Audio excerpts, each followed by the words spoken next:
देश में कितने जगह कितने प्रकार के कलह मचे हैं। भाषा को लेकर विवाद, पंथ संप्रदायों को लेकर विवाद, मिलने वाली सहूलियतों के लिए विवाद, और विवाद नहीं केवल, तो इस हद तक उसका बढ़ना कि हम आपस में ही हिंसा करने लगे। अपने देश की सीमाओं पर, हमारी स्वतंत्रता पर बुरी नजर रखने वाले शत्रु बैठे हैं, उनको हम हमारा बल नहीं दिखा रहे, हम आपस में ही लड़ रहे हैं। और हमें भूल रहे हैं कि हम एक देश है, हम एक जन है। यह भी दिखाई देता है। अच्छा, केवल यही होता तो जा जाके प्रबोधन करके इसको ठीक करते, लेकिन इसको हवा देने वाले भी लोग हैं। राजनीति चलती है, हमारा प्रजातंत्र है, अनेक दल अनेक विचार रहेंगे, सत्ता के लिए स्पर्धा रहेगी, रहती है, ये पद्धति है। परंतु उसकी भी एक मर्यादा होती है। ये सारे देश के राजनीतिक दल है, एक दूसरे पर टीका टिप्पणी उनको करनी ही पड़ती है, करे, जितनी अधिक कर सकते करे, परंतु लोगों में विसंवाद उत्पन्न न हो, अपने देश के गौरव को कोई लांछन न लगे, आपस में लड़ाई झगड़ों को हवा न मिले, इतना विवेक तो रखना चाहिए, लेकिन नहीं दिखाई देता। ये सामान्य लोगों के समझ में आता है, वो इससे दुखी होते, वो बोलते नहीं है। दोष किसका, इसकी चर्चा करके व्यर्थ है। अपने देश की एकता, अखंडता, एकात्मता को कायम रखना, ये हम सबका प्रयास होना चाहिए। और अगर उसमें कुछ कमी है तो सबने मिलकर ठीक करना चाहिए। केवल दोषारोपण से काम थोड़ी चलने वाला है। लेकिन ऐसा होता हुआ दिखाई देता है।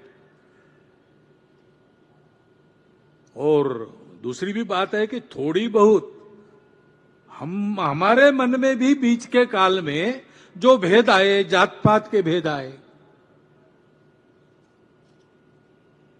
पंथ संप्रदाय को लेकर भेद आए, कुछ संप्रदाय बाहर से आए, उनके लाने वाले जो बाहर से थे, उनके साथ हमारी लड़ाइयां हुई, लेकिन अब वो बाहर वाले तो चले गए, सब अंदर वाले हैं। तो उन बाहर वालों का संबंध भूलकर इस देश में रहना,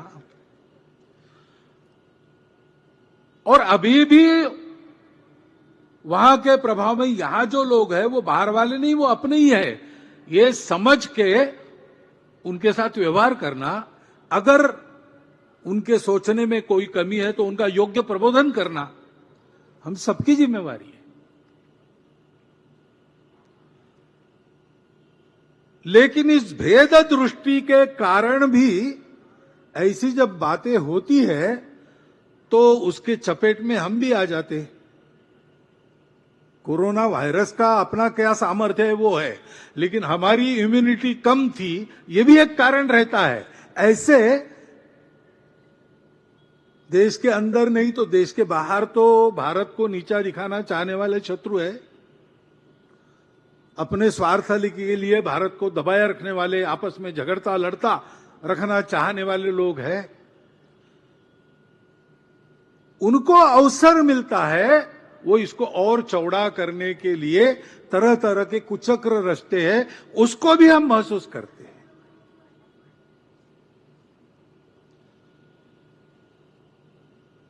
सत्य स्थिति को पहचान कर भूतकाल का सत्य, वर्तमान का सत्य सभी का स्पष्ट स्वीकार करते हुए, और लजाने की कोई बात नहीं, गलती भी हुई तो हुई, सुधार लेंगे, इस प्रकार की वृत्ति रखने के साथ साथ और इन सबको ठीक करना, और किसी को अवसर न मिले इस प्रकार अपने आप को रखना, अपने समाज को रखना, यह हम सबका काम है।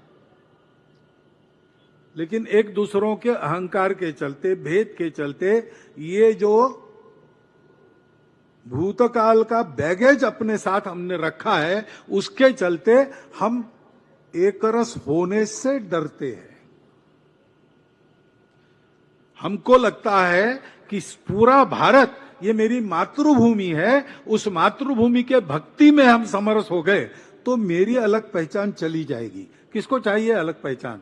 है नहीं हमारी अलग पहचान। भारतवर्ष में ही हम सबकी विशिष्ट पहचानें सुरक्षित है। भारत के बाहर वहां की मूल पहचान से आप अगर अलग है तो आपका वहां सुख से रह पाना मुश्किल है। यह अनुभव है, वर्तमान भी है। पूरे दुनिया में इस्लाम का आक्रमण हुआ, स्पेन से मंगोलिया तक छा गया। धीरे धीरे कालक्रम में वहां के लोग जागे, उन्होंने आक्रमणकारियों को परास्त किया, तो अपने कार्यक्षेत्र में इस्लाम सिकुड़ गया। सब ने सब बदल दिया। अब विदेशी तो यहां से चले गए, लेकिन इस्लाम की पूजा कहां सुरक्षित चलती? यहीं सुरक्षित चलती है। कितने दिन हुए, कितने शतक हुए, ये चल रहा है सहजीवन। इसको न पहचानते हुए और आपस के भेदों को ही बरकरार रखने वाली नीति चलाना, ऐसा करेंगे तो कैसा होगा? किसी ने इसको समझाना चाहिए ना। ये समझदारी पक्की होती तो हम अलग दिखते हैं इसलिए अलग है, इस विचार से देश नहीं टूटता। सभी को यह समझना आवश्यक है। ये मातृभूमि हमारी है। ये भूलकर हमारी पूजाएं अलग अलग है, दो चार विदेशी भी है, फिर भी एक समाज के नाते हम इस देश के हैं। हमारे पूर्वज इस देश के पूर्वज हैं। इस वास्तविकता को क्यों हम स्वीकार नहीं कर पा रहे हैं? पूरे दुनिया में इस्लाम का आक्रमण हुआ, स्पेन से मंगोलिया तक छा गया। धीरे धीरे कालक्रम में वहां के लोग जागे, उन्होंने आक्रमणकारियों को परास्त किया, तो अपने कार्यक्षेत्र में इस्लाम सिकुड़ गया। सब ने सब बदल दिया। अब विदेशी तो यहां से चले गए, लेकिन इस्लाम की पूजा कहां सुरक्षित चलती? यहीं सुरक्षित चलती है। कितने दिन हुए, कितने शतक हुए, ये चल रहा है सहजीवन। इसको न पहचानते हुए और आपस के भेदों को ही बरकरार रखने वाली नीति चलाना, ऐसा करेंगे तो कैसा होगा? किसी ने इसको समझाना चाहिए ना। ये समझदारी पक्की होती तो हम अलग दिखते हैं इसलिए अलग है, इस विचार से देश नहीं टूटता। सभी को यह समझना आवश्यक है।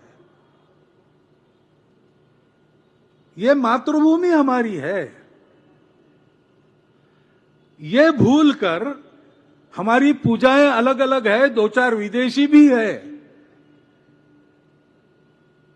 फिर भी एक समाज के नाते हम इस देश के हैं। हमारे पूर्वज इस देश के पूर्वज हैं। इस वास्तविकता को क्यों हम स्वीकार नहीं कर पा रहे हैं?